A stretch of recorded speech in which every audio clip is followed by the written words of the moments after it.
பிறகு வச்சிருக்கிறார். சிவாய நம அப்படின்னு பிறர் சொல்லும் போது காதார கேட்கறதுக்கு கேட்கும் திறனை கொடுத்திருக்கிறார். வாயார சொல்றதுக்கு வாயை கொடுத்திருக்கிறார்.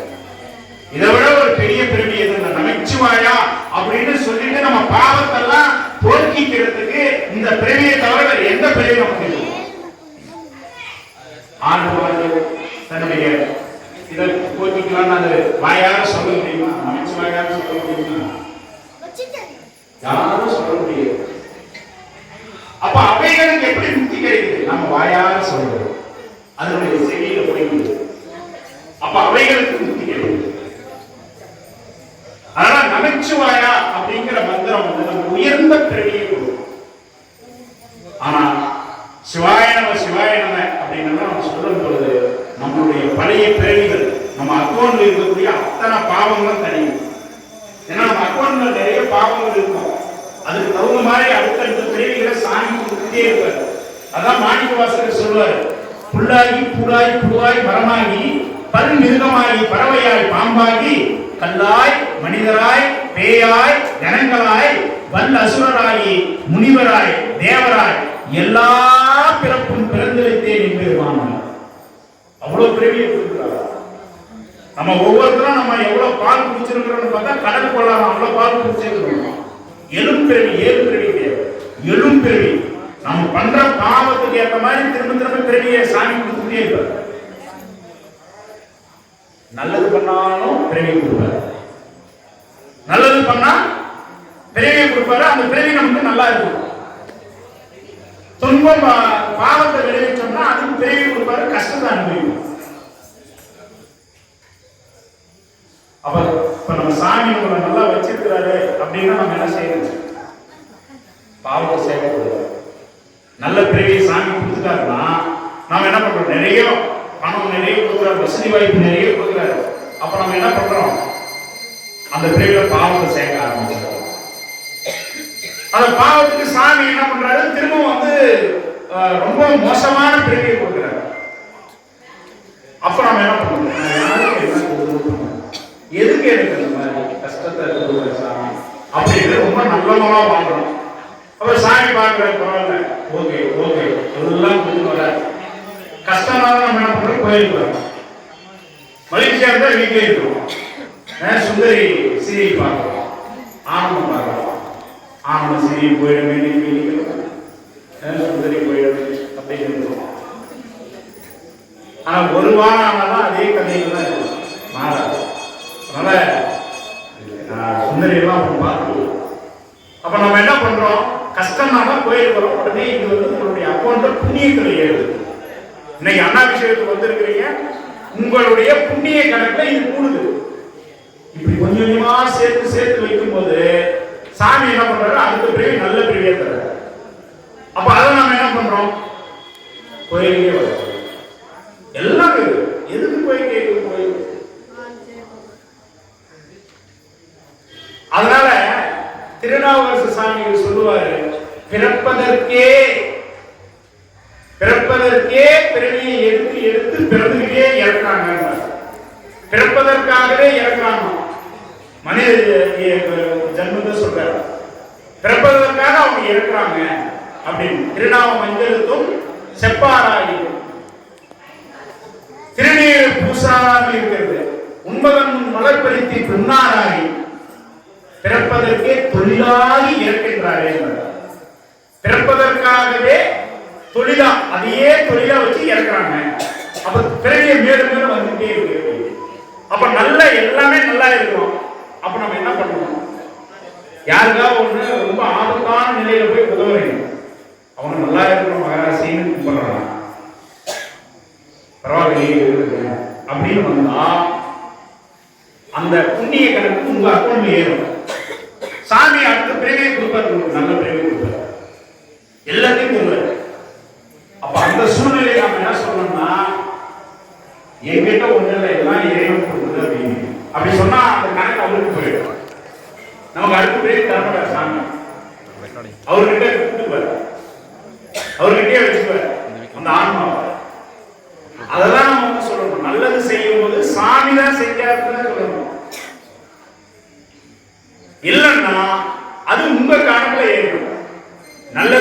செய்தாலும் பிறவி உண்டு, கெட்டது செஞ்சாலும் பிறவி உண்டு. சைவ சித்தாந்தம் சொல்லுது. அதனால அதை நம்ம பண்ணணும். அதே மாதிரி இன்னைக்கு நம்ம தலைப்பு திருவழிகளுக்கு பெருவேள்வின்னு சொல்றோம். இது என்ன பெருவேள்வி? பேசுறது தானே இருக்கணும். ஒன்னும் யாகம் நம்ம வளர்க்கலையே அப்படின்னா அது திருஞான சம்பந்த சாமியும் சொல்றாரு. என்ன சொல்றாருன்னா வேதங்கள் 4 சின்ன கிளாஸ்ல இருந்து நமக்கு சொல்லி கொடுத்துருக்காங்க. ரிக், யஜுர், சாமம், அதர்வணம் 4 வேதங்கள். வேதங்கள் 4 வகைப்படும் 2 மாதம் நமக்கு கொடுத்துருக்காங்க. ஆனால் வேதம்னா என்ன? ரிக் வேதம்னா என்ன? என்ன சொல்லுது? அது யாராவது நம்ம சிந்திச்சிருக்கிறோமா? வேதம் என்ன சொல்லுது அப்படின்னு? ரிக்வேதம் அப்படிங்கிறது என்னன்னா இறைவனை வழிபடக்கூடிய முறையை நமக்கு சொல்லிக் கொடுக்குது. அதுல இருக்கிறது தான் இறைவனை எப்படி வழிபடணும் அப்படின்னு அந்த வழிபடக்கூடிய முறையை சொல்றதுதான் ரிக்வேதம். யஜுர் வேதம் அப்படிங்கிறது அடுத்த நிலை. இறைவனை வழிபாட்டில் இறை வழிபாட்டில் இருக்கக்கூடிய யாகங்கள் வேள்விகளை பற்றி சொல்லுது. ஒரு வேள்வி எப்படி பண்ணணும், ஒரு யாகம் எப்படி பண்ணணும் அப்படிங்கிறது சொல்லுது. சாமம் அப்படின்னு சொல்லக்கூடியது இசை, இன்னிசையால் இறைவனை வழிபடக்கூடிய, இன்னிசையால் வழிபடுறது. ஏன்னா சாமி அந்த இசைக்கு மயங்குவார். ராவணன் செய்வார் சாமகானம். ராவணன் இசைக்கக்கூடிய அந்த இசைக்கு பேர் சாமகானம். சாமம் அப்படிங்கிற வேதத்துல இருக்கக்கூடியது. சொற்றுணை வேதியன் சோதிவானவன் பொற்றுமை தீருந்தடி பொருந்த கை தொள்ள கற்றுணை பூட்டிவோம் கடவு பாச்சினும் நற்றுணையாவது நமச்சிவாயவே. இசையோட பாடுறது அதெல்லாம் சாமவேதம் சொல்லுது. ராவணன் என்ன பண்ணா தினசரி நல்ல சிவபக்தன். ராவணன் போயிட்டு தினந்தோறும் கைலாயத்துக்கு போய் கும்பிடுறது. எங்க தெற்கிலிருந்து போறது, இலங்கையில இருந்து இமயமலைக்கு போனோம்னா டெய்லி போயிட்டு வரணும் என்ன பண்றது அப்படின்னு அவன் பார்த்தான். நம்ம அலுவலகம் இதனால சரியா பண்ண முடிய மாட்டேங்குதுன்னு பார்த்தான். அது அப்படியே நினைச்சான், ஏன் போயிட்டு டெய்லி போயிட்டு கும்பிடணும், கைலாயத்துக்கு பேர் கேட்டு வந்து இலங்கைக்கு பக்கம் வச்சுக்கிட்டா டெய்லி கும்பிட்டுவாங்க அப்படின்னு போயிட்டு தூங்கினான். மழை ஆரம்பிச்சது. பார்வதி தேவிய பயப்பட்டாங்க. சாமி என்ன இருக்கு அப்படின்னு, என்னுடைய பக்தம் தான் அப்படின்னு ரொம்ப பயமா இருக்கு சாமின்னாங்க. அப்புறம் சாமி என்ன பண்ணாரு, தன்னுடைய கால் பெருவர்களால மெதுவா ஒரு அழுத்தம் கொடுத்தாரு. இப்போ ராவணன் உள்ள சிக்கிட்டான். கைலாய மலைக்கு அடியே சிக்கிட்டான். ஒன்றும் பண்ண முடியாது. அப்போ வாகீசர் அப்படிங்கிற பேர்ல இவர் திருநாவுக்கரசு சாமிகள் அங்க இருக்கிறார். அவர் வராரு. வந்தோடனே சுவாமி இதுல இருந்து மீள்வதற்கு என்ன வழி? எப்ப இது ஒன்று தெரியாத சாமி பாட்டு பாட்டா சாமி மயங்கி விடுவாரு. பாட்டு பாடு அப்படியே பாட்டு பாடணும், வீணை வாசிக்கணும், ஒண்ணுமே கையில அப்படின்னு ஏதாவது செய்யும் அப்படின்னு 10 தலையை ஒரு தலையை வைக்கினேன். அது அந்த கம்பூரம் சட்டி மாதிரி இருக்கீங்களா, அது அதுக்கு ஒரு கையை வைக்கணும், ஜாயின் பண்ணலாம். உள்ள மரமெல்லாம் எடுத்து இது பண்ணி சாமகானத்தை வாசிக்க ஆரம்பிச்சா சாமி மகிழ்ச்சி அடைஞ்சாரு. மெதுவா காலை எடுத்தாரு, எஸ்கேப் பண்ணிட்டாங்க. அதுதான் சாம வேதம் அதுதான் சொல்லுது. அடுத்த அதர்வண வேதம். அதர்வண வேதம் மந்திரம். ஒவ்வொருத்தருக்கும் ஒவ்வொரு மந்திரம். நம்ம புரோகிதர்கள் பார்த்தீங்கன்னா ஒவ்வொருத்தருக்கும் ஒவ்வொரு மந்திரங்களை வச்சு அதெல்லாம் செய்வாங்க, வழிபாடு செய்யக்கூடியது. அந்த அதர்வண வேதம் சொல்றது மந்திரங்கள் சொல்றது. அப்ப இதெல்லாம் நம்ம செய்ய முடியுமா? மந்திரத்தை நம்ம கத்துக்க முடியுமா? யாகத்தை வளர்க்கணுமா? இதெல்லாம் பண்ண முடியுமா அப்படின்னா அதுதான் திருஞான சம்பந்த சாமிகள் சொல்றாரு. காதலாகி கசிந்து கண்ணீர் மல்கி ஓதுவார்த்தமை நல்லெறிக்கே குறிப்பது வேதம் நான்கினும் மீட்பெருளாவது நாதன் நாமம் நமச்சிவாயவே. அவர் சொல்றார் என்ன இந்த வேதம் நீங்க ரொம்பலாம் போய் புக்கு வாங்கி வச்சுக்கிட்டு மாசக்கணக்கெல்லாம் படிக்காதீங்க. நான் அந்த 4 வேதங்களுக்கும் மெய் பொருளாக இருப்பது எது அப்படின்னா நாதன் நாமம் நமச்சிவாயம். அந்த 4 வேதங்களும் சொல்லக்கூடியது நமச்சிவாயா என்கின்ற மந்திரத்தை தான் சொல்லுது. அதனால நீங்க வேதங்கள் எல்லாம் படிக்கணும்னு உங்களுடைய நேரத்தை வந்து வீணடிக்காதீங்க. நமச்சிவாயான்னு சொல்லுங்க. வேதம் அதான் காதலாகி கசிந்து கண்ணீர் மணி ஓதுவார் தம்மை நன்னெறி ஒரு நம்பர் தரோம். சாமிக்கு எப்படி யூடியூப்ல போட வரங்க. அதோட போடுறோம். புரியல. யூடியூப்ல போடுறோம். அதுதான் வேற எதுவும் இல்ல. நான் கொடுக்கிற நம்பிக்கை அதனால பல பேர் வந்து உயிரை விடுவாங்க. ஜிபி கணக்குல யூடியூப்ல போட்டா கிடையாது. எதுவுமே கிடையாது. அதிகபட்சம் ஒரு 60 அந்த அளவுல இறைவனான பெரிய வீடியோ சாமிதான் எல்லாமே. எதுவும் கிடையாது. அப்பா கிடையாது, அம்மா கிடையாது, பேர் கிடையாது, ஊரு கிடையாது. அதெல்லாம் மாணிக்கவாசகர் சொல்றாரு, உற்றாரை யான் வேண்டேன், ஊர் வேண்டேன், பேர் வேண்டேன், கற்றாரை யான் வேண்டேன், கற்பனவும் இனியமையும் குற்றால தமிழ்முறையும் கூத்தாவும் குறைகளவே கற்றாவின் மனம் போல கசிந்துருக வேண்டுவனே என்றார். எனக்கு குற்றாலும் வேண்டாம், கற்றாலும் வேண்டாம், எனக்கு ஊரு வேணாம், எனக்கு பேரு வேணாம், அட்ரஸே வேணாம், நீ மட்டும் எனக்கு வேற அப்படின்னு கேட்கணும் சாமி. கற்றாவின் மனம் போல. கற்றான்னா கன்றுக்குட்டி. எப்படி அம்மாவை பார்த்து அந்த கன்றுக்குட்டி ஏங்குமோ, மாடு பசுமாடு கட்டி வச்சிருப்பாங்க ஒரு பக்கம் பால் கறக்கிறதுக்காக, இன்னொரு பக்கம் கன்று கட்டி வச்சிருப்பாங்க. அந்த கன்று வந்து அம்மா கிட்ட போறதுக்காக அப்படி இருக்கும். அந்த மாதிரி அந்த தாய் பசு தான் சாமி, கன்றுக்குட்டி தான் நாம.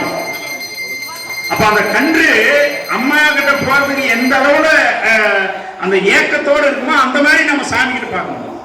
அதுதான் சொல்றாரு, காதலாகி கசிந்து கண்ணீர் வழி. சில நேரத்துல நீங்க சாமி அப்படியே கண்ணார அப்படியே பார்க்கும் போது நம்ம கண்ணே அப்படியே கடங்கும். திருப்பதியில மணி கணக்கு 20 மணி நேரம் 25 மணி நேரம் காத்திருந்து அப்புறம் உள்ள போயிட்டு அந்த சாமி அப்படி பார்க்கும் போது அப்படி நம்ம என்ன வேண்டும்ன்றதே மறந்து போயிடும். எதுவுமே வேண்ட மாட்டோம். அப்படி பார்த்த உடனே அப்ப நமக்கு பா அப்படின்னு இருக்கும் பாருங்க. அதுதான் காதலாகி கசிந்து கண்ணீர் மல்கை ஓதுவார் தம்மை. ஓதுறதுன்னு எனக்கு சொல்றது எப்படி, என்ன ஓதுறது, அதான் கடைசியா வைக்கிறார். ஓதுவார் தம்மை நன்னெறிக்கு உய்ப்பது, நல்ல நெறிக்கு நம்மள வந்து கொண்டு போறது. வேதம் 4 மெய்ப்பொருளாக, 4 வேதத்திலும் மெய்ப்பொருளாக இருக்கிறது. நாதன் நாமம் நமச்சிவாய. நமச்சிவாய மந்திரம்னா நம்மளை உயர்ந்த நிலைக்கு கொண்டு போகும் அப்படிங்கிறது அங்க வந்து கொடுக்கிறார். நான் நமச்சிவாயா மந்திரம் அப்படின்னும் போது ஆலயமாக திருமூலர் சொல்வார், ஆலயமாக அமர்ந்த பஞ்சாக்கரம், ஆலயமாக அமர்ந்து அத்தூளம் போய் ஆலயமாக அறிகின்ற சூக்குமம் ஆலயமாக அமர்ந்திருந்தார். நமச்சிவாயா அப்படிங்கிறது தான் ஆலயம். எது சிதம்பரம், அங்க பஞ்சாக்கர படி இருக்கு, 5 படி இருக்கு. அதுதான் நமச்சிவாயா. ஆலயமாக அமர்ந்து பஞ்சாக்கரம், அடுத்த ஆலயமாக அமர்ந்து அத்தூளம் போய். தூளம் அப்படிங்கிறது என்னன்னா நமச்சிவாயா மந்திரம் வந்து தூள பஞ்சாக்கரம் வரி வடிவத்துல. அந்த வரி வடிவம் போயிட்டு அடுத்து சொல்றாங்க ஆலயமாக அறிகின்ற சூக்குமம். சூக்குமம் வந்து சிவாயம். அந்த வரி வடிவத்தில் இருக்கிற நமச்சிவாயெல்லாம் அகன்று சிவாய நம அப்படின்னு வரும்போது மனசுக்குள்ள வரும். எப்ப மனசுக்குள்ள வரும்? சாமி எங்க இல்ல, சாமி எங்கேயும் கிடையாது, கோயிலும் கிடையாது. சாமி எங்க இருக்கிற? சாமி உள்ள இருக்கிறாரு அப்படின்னு நம்ம உணர்றோம் பாருங்க. அதுதான் ஆலயமாக அறிகின்ற சூக்கும அப்படின்னு சொல்றாரு. உள்ளதான் இருக்கு. அதான் திருமூலர் சொல்றார், உள்ளம் பெருங்கோயில் ஊர் உடம்பு ஆலயம். வள்ளல் பிரானுக்கு வாய் போன்ற வாசல், தெல்ல தெரிந்தாருக்கு ஜீவன் சிவலிங்கம், நல்ல புலன் 5 காலாமணிவிளக்கேன்னு சொல்றாரு. உள்ளதான் பெருங்கோயில், இந்த மூணு உடம்பு தான் ஆலயம். வாய் என்ன அப்படின்னாக்க இறைவன் உள்ள போயிட்டு வெளியே வர்றதுக்கான கோபுர வாசல் வாய். அப்ப அந்த ஆலயத்தினுடைய கோபுர வாசலாக இருக்கிற அந்த வாயில என்ன பேசணும்? நல்லதான் நம்ம பேசணும். ஆலயத்தினுடைய நுழைவாயில அசிங்க பண்ணிடுறாங்க, சொல்லி ஏத்துமா ஏத்துமா கோயில் வாசல் எவ்வளவு நீங்க சொல்றாங்க.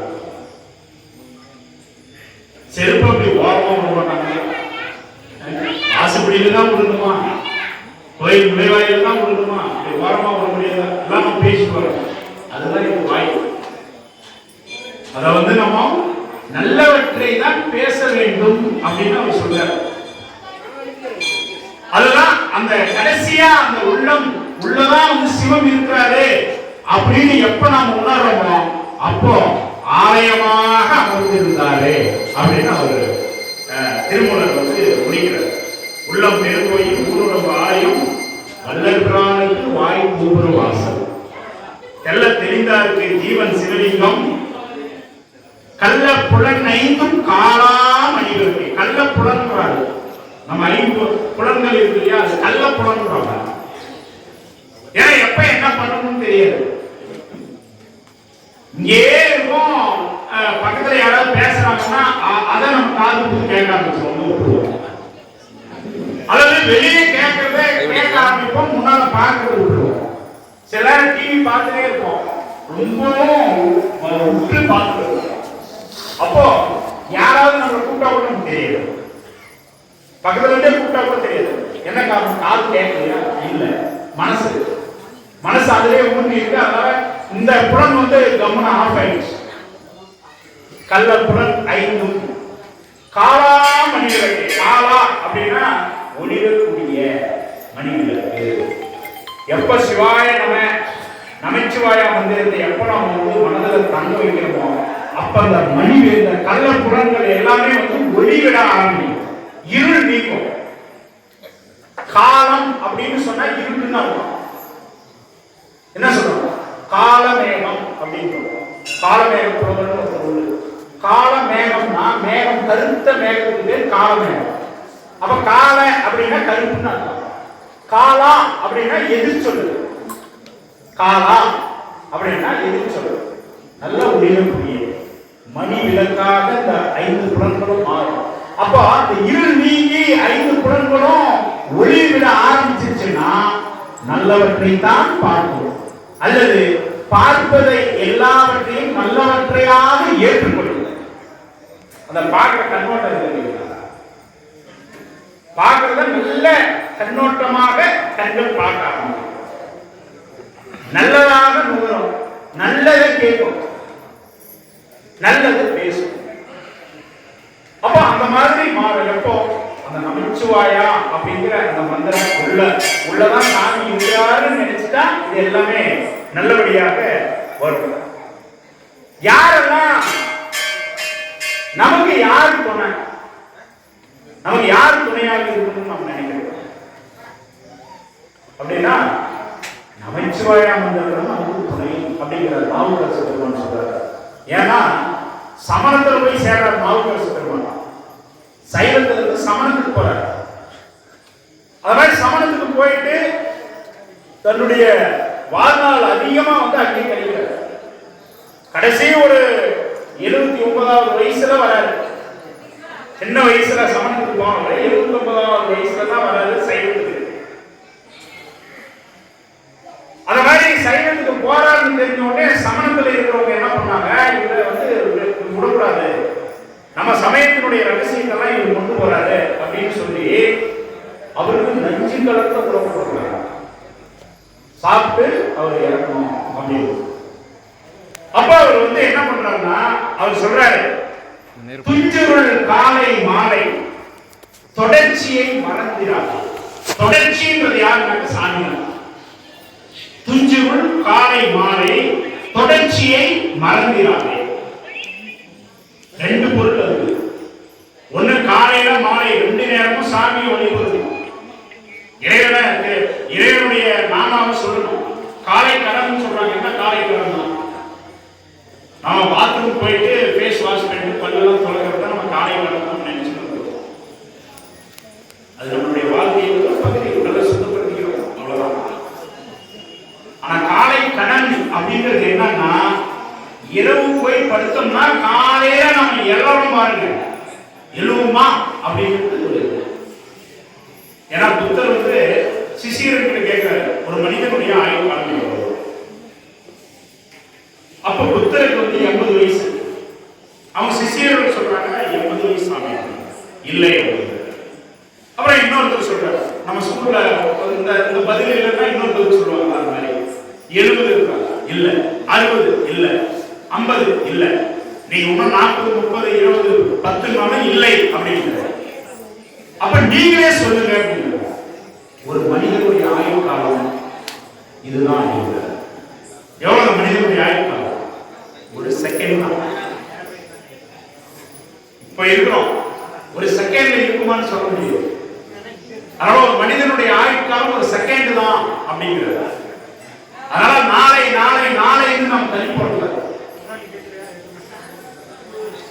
அப்போ அந்த ஒரு செகண்ட் தான் நம்மளுடைய வாழ்க்கை. இப்போ திருநாவரசு சாமியை விஷம் வச்சு அந்த நெஞ்சி காலத்தில் உணவு கொடுத்து இது பண்ணாங்க. அப்ப காலை கடன் அப்படின்னா இரவு படுத்து காலையில நம்ம எந்திரிக்க வச்சாலே சாமி, அதுக்கு நம்ம நன்றி சொல்லணும். அதான் கடன். இரவு தூங்கணும். நிறைய பேர் சொல்லுவாங்க காலையில எழுந்தா டீ இல்லைன்னா பால் அப்படின்னு. நிறைய பேர் அந்த காமெடியா சொல்லுவாங்க. படுத்தோம்னா காலையில எந்திரிச்சா சாமியுடைய கருணை. அதனால சாமிக்கு நம்ம நன்றி சொல்லலாம். அதான் காலை கடன். அதே நம்ம காலை கடன் நம்ம வாசலுக்கு போகிறது. அது போய் கடன் சொல்ல முடியுமா? கடன் தான் கொடுக்காம இருக்கணும். கடன் கடன் வாங்கிட்டா கொடுக்க கூடாது. அப்பதான் கடன். அப்போ இதுல பிஞ்சுரு காலை மாலை தொடர்ச்சியை மறந்துடாங்க. தொடர்ச்சி என்பது சாமி. ஏன்னா ஒரு 7 மார்க் இப்படி போட்டு 2 சைடு அம்புகுறி போட்டீங்கன்னா அது முடிவில்லை. கணக்குல சொல்லுவாங்க முடிவிலி அப்படின்னு சொல்லுவாங்க. எண்ட்லெஸ். சாமிக்கு பிறப்பும் கிடையாது, இறப்பும் கிடையாது. அவர்தான் எப்பயும் இருப்பார். உலகத்தில் இருக்கிற அத்தனை ஜீவராசியும் ஊழி காலத்தில் இருந்தாலும் சாமி மட்டும்தான் இருப்பார். அவர்தான் தொடர்ச்சி. அததான் சொல்றாரு, துஞ்சுரல் காலை மாலை தொடர்ச்சியை மறந்துடாதே. சாமியை மறந்துடாதீங்க.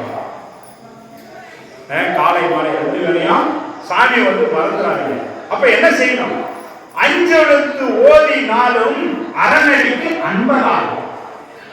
சாமி எப்ப நம்ம வந்து அன்பரா ஆகும்? அன்பர்னா நண்பர், உறவினர், அன்புக்கு பாத்திரமானவரா எப்ப நம்ம மாற முடியும் அப்படின்னா, அதுக்கு திருநாவரசு சாமி சொல்றாரு, நமச்சிவாயான 5 எழுத்து சொன்னீங்கன்னா நீதான் வந்து சாமிக்கு அன்பர்.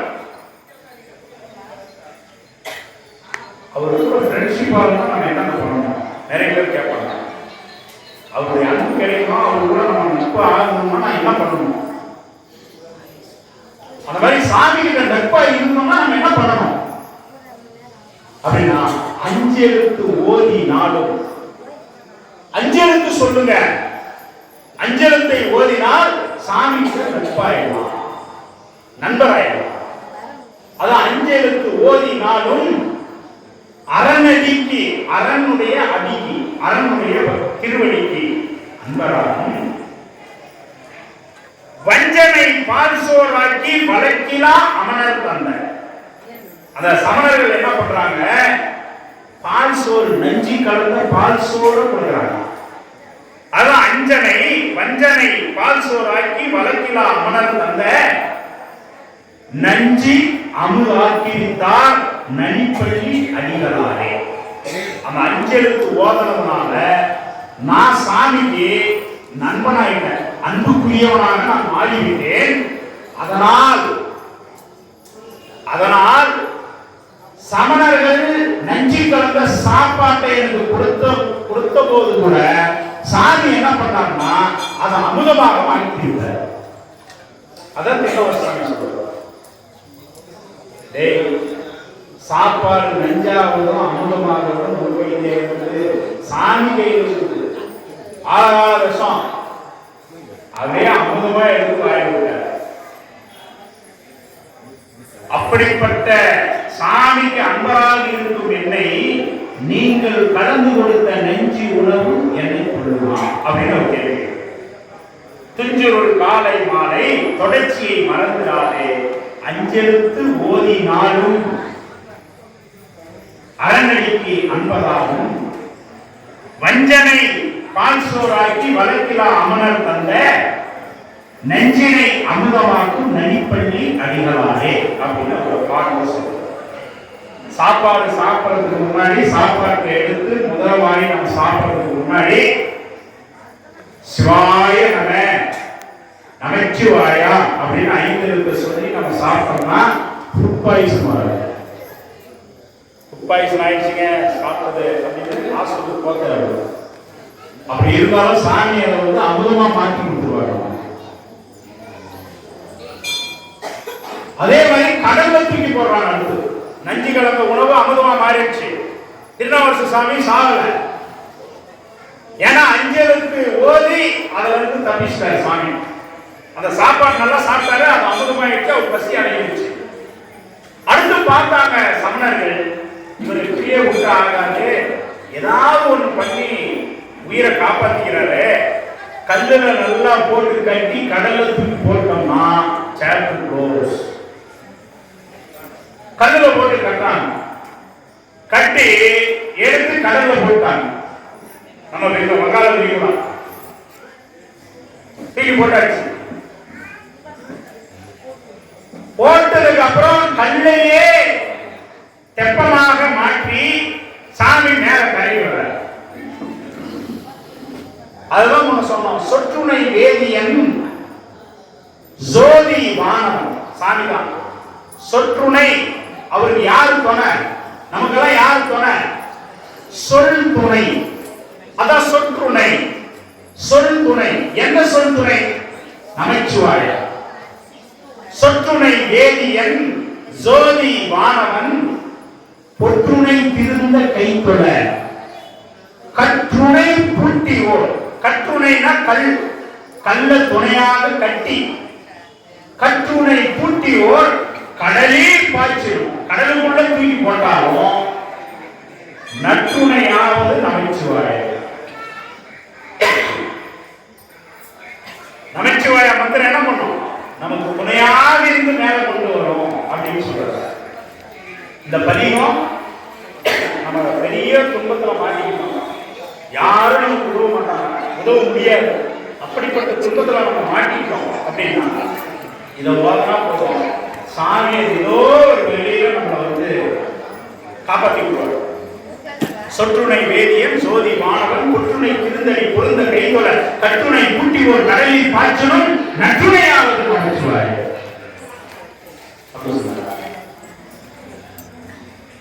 அதே மாதிரி ஏதாவது ஒரு துன்பம் இருந்தா, ஏதாவது ஒரு துன்பம் அப்படின்னா நமச்சிவாயா அப்படிங்கிறது மரணம் கிடையாது. நமச்சிவாயா மந்திரத்தை யார் வந்து சொல்றோமோ, சிவச்சின்னங்கள் இருக்குது, புறச்சின்னம் அகச்சின்னம் இருக்குது.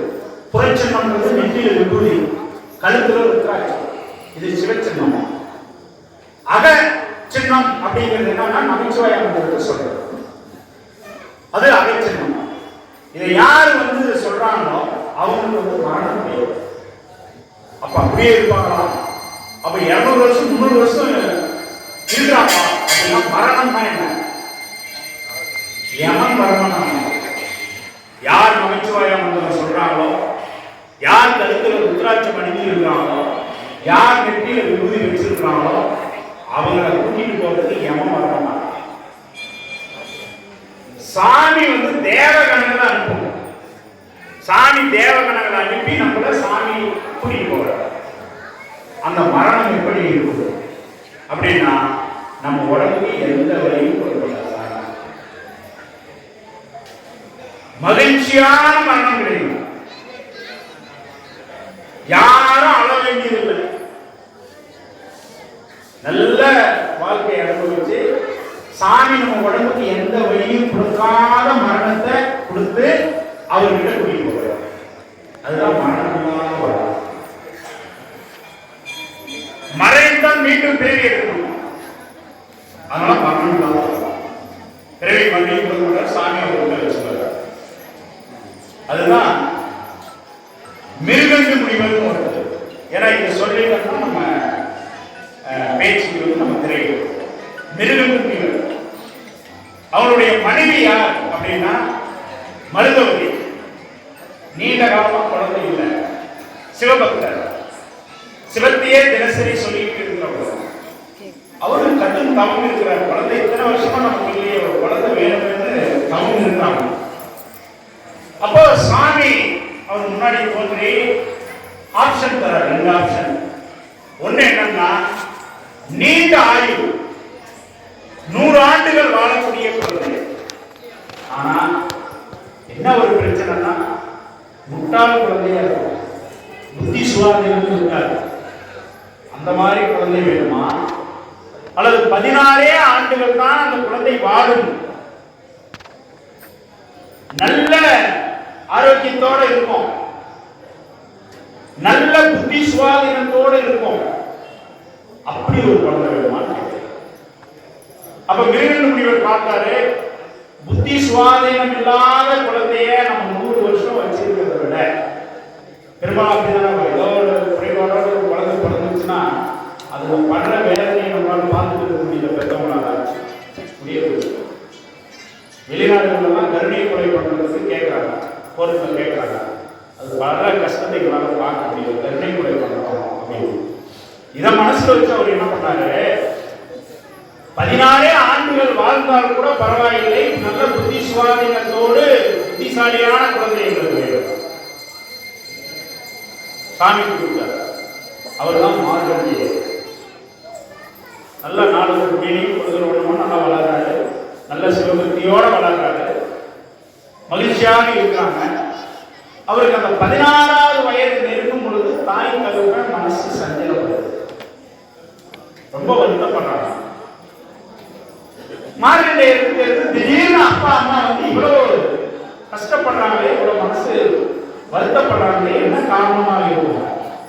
ஏன்னா பிள்ளைகளுக்கான ஒரு கடமை என்ன அப்படின்னா, பெற்றோர்களினுடைய கஷ்டத்தை பிள்ளைகள் வந்து இருக்கணும், பெற்றோர்களுடைய கஷ்டத்தை பிள்ளைகள் போக்கணும், அப்பதான் அவங்க இல்லை. அப்போ அப்பா அம்மா ஏன் இவ்வளவு கஷ்டப்படுறாங்கன்னு போய் கேட்கிறாரு. ஏன்பா இவ்வளவு வருத்தமா இருக்கிறீங்க, என்ன நடந்தது சொல்லுங்க. அப்பா அப்பா சொல்றாரு, இல்லப்பா சிவபெருமான் கிட்ட வரத்தின் மூலமா நீ வந்து பிறந்த, சாமி இப்படி 16 வயசு தான் நீ வாழ்வ அப்படின்னு வரம் கொடுத்துருக்காருப்பா. 16 ஆண்டுகள் நிறைவு பெறுவதற்கு இன்னும் சில நாட்கள் மட்டுமே இருக்கிறது. உன்னை பிரிந்து நாங்கள் எப்படி இருக்க போறோம்? அந்த புத்திர பாசம் அப்படின்னு இருக்கு, நாங்க இல்லாம நீ இருந்தா கூட மகிழ்ச்சி, ஆனா எங்க கண் முன்னால நீ மரணிக்கிறத நாங்க பார்க்கணுமா? அதுதான் எங்களுக்கு ரொம்ப வருத்தமா இருக்கு. இதை ஏன் முதல்ல சொல்லல? இதுக்கு ஏன் நீங்க வருத்தப்படுறீங்க? யார் வந்து முடிச்சு போடுறாங்களோ அவருதானே அந்த முடிச்சு அவுக்கணும். யார் வரம் கொடுத்தாரோ 16 ஆண்டுகள் தான் நான் வாழ முடியும்னு வரம் கொடுத்தவர், ஏன் அந்த வரத்தை அவரால் மாற்ற முடியாதா? நான் அவரிடமே கேட்கிறேன் அப்படின்னு சொல்லி ஒவ்வொரு திருத்தலங்களுக்காக போய் ஒவ்வொரு சிவபெருமானை வழிபடுறார் மார்கண்டேயர். அவருடைய 16 வயது நிறைவு பெறும் பொழுது அவர் இருந்த இடம் எங்க அப்படின்னா திருக்கடவுர் கோயில். அமிர்தகடேஸ்வரர் அங்க இருக்கிற சாமி பேரு அமிர்தகடேஸ்வரர். அங்க இருக்கிற அம்பாளுக்கு பேரு அபிராமி. அங்க திருக்கடவுர்ல இருக்கிற அமிர்தகடேஸ்வரர் கிட்ட போயிட்டு மனமுருக வேண்டிட்டு இருக்கிறார். அப்போ யமன் பார்த்தா சித்திரகுப்தன் வந்து இது மாதிரி திருக்கடவுர்ல இருக்கிற அந்த நம்பிக்கை ஆகி முடியுது அப்படின்னு லிஸ்ட் கொடுக்குறார். உடனே யமன் பார்க்கிறான். பார்த்தவன் என்ன பண்ணா, தூதர்களை அனுப்பிச்சான், போயிட்டு அந்த பையனை கூட்டிட்டு வந்தது. வந்தாங்க. வந்து பார்த்தா சாமி கிட்ட நின்று மனமுருக வேண்டிட்டு இருக்கிறார் மார்கண்டேயர். பார்த்ததும் இவனுக்கு பயம், என்னடா இது காமனியே எரிச்சவர் கோபக்காரர். அங்க வழிபட்டு இருக்கிறவன போய் சொன்னா ரூபாய் நமக்கு எதுக்கு வீண் பொருளாது அப்படின்னு நேரா எவங்க போனாங்க. போயிட்டு சாமி நல்லா ஆள பிடிச்சவர்கள் எங்களை அடிச்சிங்க. அந்த பையன் சிவபெருமான் கிட்ட நின்று மனமுள்ள வேண்டிக்கிட்டு இருக்கிறான். நாங்க போய் பிடிக்க முடியுமா சாமி? எங்களால முடியாது. வேலையை வேணாலும் நாங்க ராஜினாமா பண்ணிடுறோம். ஆனா சிவபெருமான் கிட்ட அடிபட்டு சாக நாங்க தயாரா இல்லை அப்படின்னா பசங்க சரி விடுங்க நானே போயிடுவேன் அப்படின்னு இவரே கிளம்பி வந்தார். வந்து திருக்கடவுர் கோயிலுக்குள்ள போனார். போயிட்டு மார்கண்டேயரை அப்பா உனக்கு ஆயுள் முடிய போகுதுப்பா வெளியே வந்து மார்கண்டேயர் வரல. சாமியை வந்து நான் வரமாட்டேன் கெஞ்சி பார்க்கிற வரல. ஆனாலும் யம தர்மன் அவருக்கு சாமி உத்தியோகம் கொடுத்து வச்சிருக்கிறார். உலகத்திலேயே லஞ்சம் வாங்காத ஒரே ஆபீசர் அவர்தான். யாரும் எதுவும் சமாளிக்க முடியாது. அப்படியே தராசு தட்டு மாதிரி கரெக்டா நீதி கொடுப்பாரு. அதனால யம தர்மராஜ். அப்ப அவருக்கு டியூட்டி அவர் செஞ்சார். அதனால அவர் என்ன பண்ணாரு, நேரா உள்ள போயிட்டாரு. உள்ள போயிட்டு தயவு செஞ்சு வர முடியாது. பாசகையை எடுத்தாரு, தூக்கி வீசினாரு. சிவலிங்கத்தை அப்படி கட்டி வீசிட்டாரு மாணவி. இப்ப சிவபெருமானுக்கு சேர்ந்து பாசகையில் இருந்தது. சாமி சிவலிங்கத்தில் இருந்து எழுந்தார். எழுந்து தன்னுடைய வலது காலால எட்டி உதைச்சார். எட்டி உதைச்ச உடனே யம சாம்பலாயினார். உலகமே தப்பித்து போயிடுச்சு. எல்லாம் தேவர்களும் முறையிட ஆரம்பிச்சாங்க. டியூட்டியெல்லாம் செஞ்சாங்க. நீங்க இப்படி பண்ணலாமா? இப்போ பூமியினுடைய பாரம் வந்து அதிகமாயிடுச்சு. எல்லாரும் பிறப்பு மட்டும்தான் இருக்கு, இறப்பு இல்லை. பூமி தாங்காது அப்படின்னு கேட்கும் போது மார்கண்டேயருக்கு என்றும் 16 அப்படிங்கிற வார்த்தை உன்னுடைய டியூட்டிலே நான் கொடுக்கல. அவனுக்கு 16 வயசு நிறைவாகலாம். நீ அதுக்கு முன்னே பாசகையை போட்ட. அதனாலதான் நான் வந்து உன்னை எட்டி உதைச்சேன் அப்படின்னு மீண்டும் உயிர்ப்பிச்சு தர.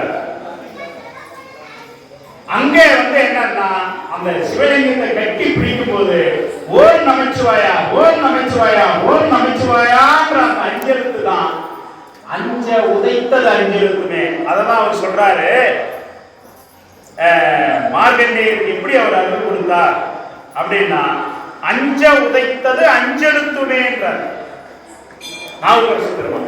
அஞ்ச உதைத்தது அஞ்செழுத்துமே அப்படின்னு யாரெல்லாம் அஞ்செழுத்த சொல்லலாம் அப்படின்னா கொள்வாரேனும் குணம் பல நன்மைகள் இல்லாதேனும். கொலை பண்ணக்கூடிய ஆள் இருக்கிறாங்க பாருங்க, அவங்க சொல்லலாம்.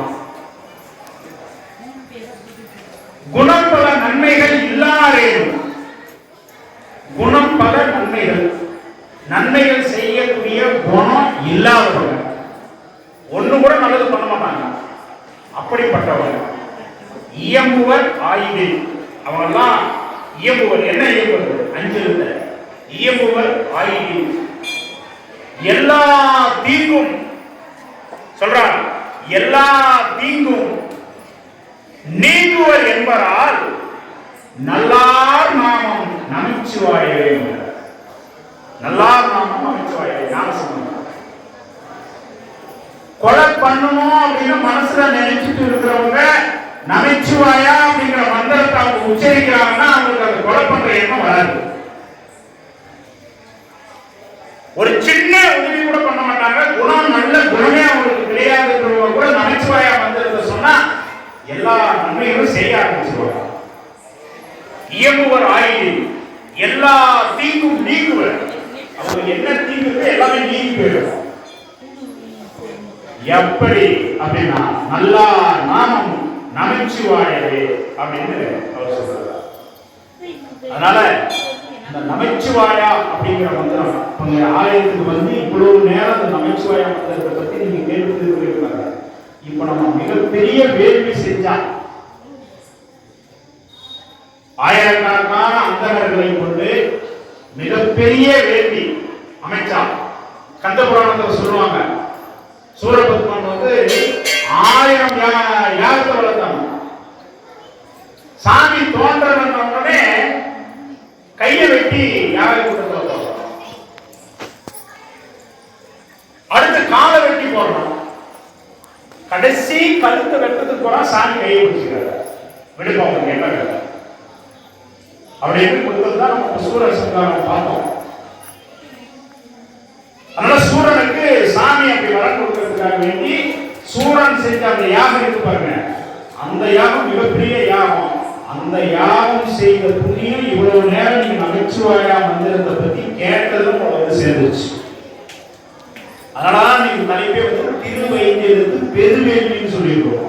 ஒரு பெரிய வேள்வி செஞ்சா அந்த வேள்வியினுடைய பலன் என்ன கிடைக்குமோ அந்த பலன் எல்லாமே உங்களுக்கு கிடைத்து விட்டது. இது இறைவனுடைய அருளால் நிகழ்ந்தது. மீண்டும் நாம் அடுத்த சொற்பொழிவுகளை நாம் வந்து சந்திப்போம்.